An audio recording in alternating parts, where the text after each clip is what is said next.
I'm going to give you 10 tips and tricks that you can use while grocery shopping to save you at least $200 a week.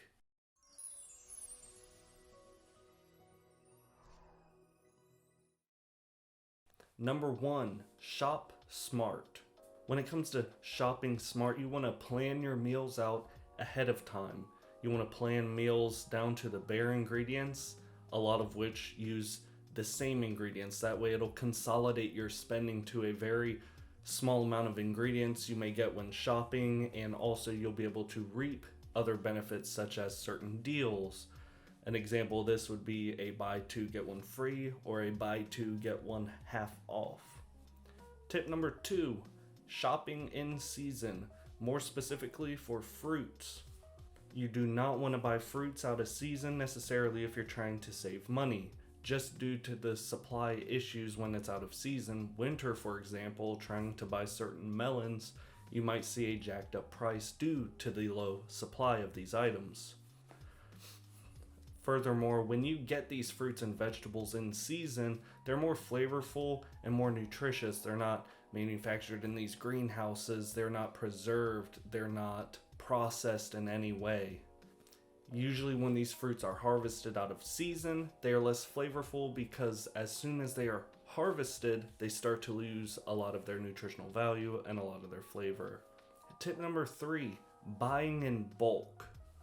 Usually these big warehouse stores or clubs have these items you can buy in bulk at a cheap price. Typically with these warehouses and these club stores, you have to put up a lot of money on the front end for memberships to be able to shop there. But in the end, you can see a return on value buying these items in bulk, and it can be well worth it, especially if you have a big family. Tip number 4, loyalty programs. Loyalty programs can lead to big savings over time.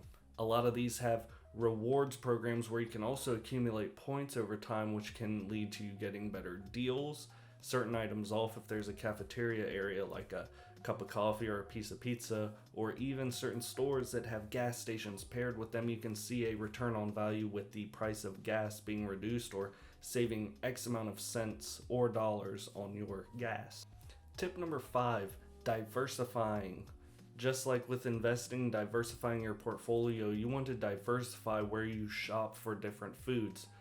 Different stores are going to have different deals on different things at different times. Certain products might have better sales at one store, whereas another store will have other things on specific sales. Just ensuring that you shop around, make sure you compare prices and are getting the best price match or deal possible. Tip number 6, having a list. This ties back in with one of the things I said previously, and having a plan. You want to have a list by planning ahead of time. Stores do really good at marketing certain items for impulse buyers by placing eye-catchy things and advertisements close to cash registers, for instance.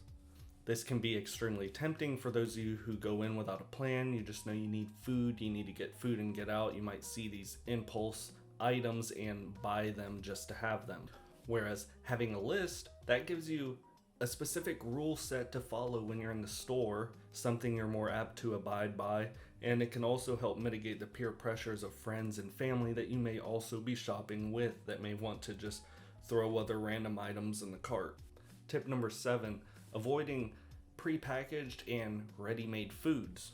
Pre-cut fruits and vegetables, as well as prepackaged and pre-cooked ready-to-eat meals will kill your budget on convenience fees incurred alone.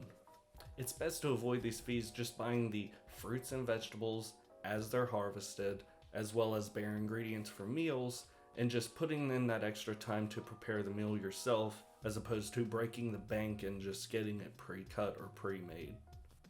Tip number 8, stay generic. Contrary to popular belief, most foods based off brand will taste ballpark the same, as well as, hate to say it, come out the same. You don't want to buy foods just based off the logos or the pictures or the brand names of the product, because at the end of the day, these wrappers and these brand names, they just get thrown away and it's that bare product you're left with. It's best to save money, stay generic, And if you do want to shop by brand name to maybe hang that cool logo from that package on your fridge, go ahead and do that. But if you're just after the food itself and you're trying to save money, stay generic. Tip number 9, grocery store papers. These papers are very underrated. Using these papers, it'll allow you to plan on a week-to-week basis on buying certain foods. If you have a chest freezer, you could buy certain foods in bulk and store them away so that by the next week's deals, you can stock up on a different item. It really allows you to plan ahead of time. Doing this will allow you to kind of take home a snapshot of the most important part of the store, the sales. And you can do this at multiple stores and compare prices on different sales and really see where it is you want to shop at or store away some food. Tip number 10, and in my opinion, the most important one, couponing. A study in May 2022 shows that you can save on average $272 in household items, $160 on entertainment, $264 on eating out, $135 on clothing, and $200 plus on other miscellaneous expenses a year. And this values up to $1,400 plus for just the average couponer if you were to put in the bare minimum in couponing. There are those rare cases where people take couponing to that extreme level and they've saved thousands of dollars a year on groceries. It's easy, it's free, anyone can do it, and there's also many apps that can give you coupons as well.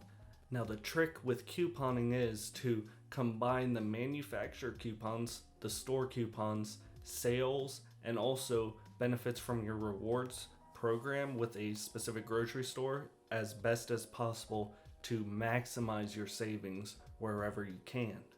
Now, if you were to do these things, any of these tips and tricks that I've mentioned, you're guaranteed to save some money.